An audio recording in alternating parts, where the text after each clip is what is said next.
Hey, it's me, MLB. Here is chapter 20 of Heard You Like Me, and this one is titled Many Thoughts. Mina, Momo, and the hero were all temporarily confused, but Jirou knew the code sign and turned to the hero. "We need to catch that truck," she said out loud. "On it!" Mina said excitedly, turning and running out the door, and then extending her hands out and making a slide of acid with which to skate on, and took a running leap onto it, dashing off after the truck while Momo made herself some skates as well and followed suit. "My quirk don't work like that," you said as you watched the other girls give chase, making your way over to Jirou and the hero. "Do we call him back up?" "Yes, call for backup, and I'll go after them," the hero said, before running out the door as well and activating his quirk to give chase as well. "Looks like we're team backup," you said as you turned to Jirou. "Can you still track him?" you asked when you saw her jack firmly planted into the ground. "Yes, but not for much longer," she said. "Can you hear them?" "Nope, they're out of range already, but I can hear the lady walking past here and she nasty. Whoa," you said. "Okay, we need to borrow the phone here and alert the local police station," Jirou said. "I hope they catch them." "They will, it's Momo, Mina and head coach," you said, taking another sip of your energy drink. "This stuff is holding my corpse up okay. I honestly thought I was going to keel over by now," you said as you looked at the can. "Or, could be that you're here too. You keep me upright as well." Jirou blushed and cleared her throat. "Okay, well, I'm going to go make the call," she said as she turned and walked off, leaving you by the window. You shrugged and looked out over the road, in the direction of where the truck had gone and your hero gal pals had gone, and thought idly to yourself, but your thoughts were interrupted by the inner thoughts of Jirou as they filtered in through everybody else's. "She flirts so much for someone that only likes Momo," she thought, and you paused the swishing of your can of drink and looked down. "Am I flirting?" you asked yourself. Then you looked up at the ceiling. "Yeah, I mean, why do I keep saying sweet things to Jirou? I do treat her and Momo the same," you wondered. "But is it flirting if it's the truth? I do think she's cute. I mean, if Momo were to tell me she didn't like me back, my next crush would definitely be Jirou." You pondered that a little longer while you waited for Jirou to return. "Maybe I need to lay things out for Momo and tell her that I like her to get it out in the open. Then if it all falls apart, I could shoot my shot with Jirou. Is that mean? Ugh, it's just that there's no one back home who does it for me, and here I've got two babes that I really like, and one of them is actually gay. Like, what are the chances of finding a hot gay that you like?" you asked yourself. Okay, I'll gauge it with Momo and see if she's open to a conversation, and then shoot my shot." You took another long sip of your drink and frowned. Why don't they make energy drinks for something like courage or delete fear? I might have found a niche market here, you thought. Jirou came back after a few minutes, and you pretended that you hadn't heard what she had said. You were pretty good at that, to be honest. You didn't always admit to hearing thoughts of someone else. It was sometimes better to keep some secrets to yourself. "Police are on their way," she said as she walked over to you. "Good job, Agent 99, you said with a fist bump to her.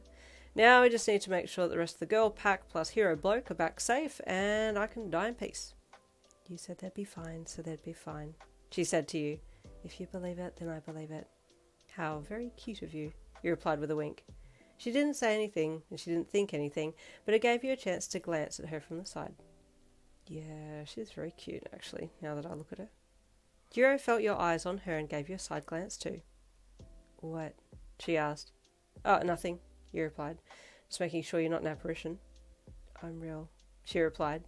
You reached out and poked her arm. "Ah, so you are," you said with a cheeky smirk. "Had to check." "You really are weird when you don't get sleep," she said with a smirk. "How are you, though? You got as much sleep as I did?" you asked, taking another sip of your drink. "Adrenaline," she replied. "I think that's what's keeping me upright." Fair enough," you replied. Just then your phone rang and you reached into your pocket to pull it out. "Oh, it's Momo," you said when you saw her name on screen. "Hey, Chicky D," you greeted her. "You good?" "Yes, we got the truck, and we've apprehended the 3 men, and you were right, Yin. They had the diamonds in the truck with them," she said excitedly.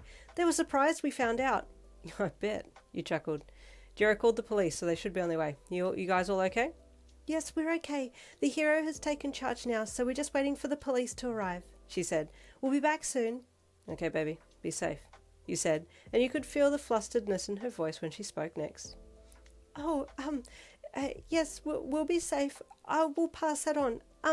Okay, see you. Bye," she said, and you hung up with a smirk on your face. "They okay?" Jirou asked. "Fine and dandy," you replied with a stretch to your arms. I'll be back soon. Bummer. Jirou thought. Why bummer? You asked, replying to her thought. Oh, sorry, no, Jirou stammered. You like being alone with me? You asked in a teasing, flirting voice as you bent your head down to her level to look her in the eye.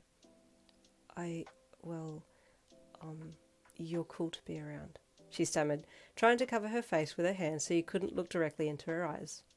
I like you too, you said, and it felt so genuine that even you got a small bout of goosebumps. She hummed, looking away and rubbing her bright red cheeks. You stood back up then and finished your drink, and then looked around for a bin. I'm just going to chuck this away, I'll be back, you said as you turned and walked off. You had to walk a fair distance to get to a bin, but you could still hear Jirou's inner thoughts and smirk to yourself when you heard her having a mini heart attack at how close you had been to her. Mina was correct. I've got them both under my spell, and I'm not sure if it's just a case of me being overtly over the top and then them not being used to it, or do they like me back? I'll have to find out for sure, you thought, as you dropped your can in the bin and then headed back to Jirou to wait for the others. As promised, the trio returned after the police took over, and Momo and Mina filled you and Jirou in on what happened. Well done, you said with a smile after they told you about the chase and takedown. You both did very well. Thank you, Momo said with a sweet smile. We couldn't have done any of that without you alerting us to the fact that they had staged this whole thing.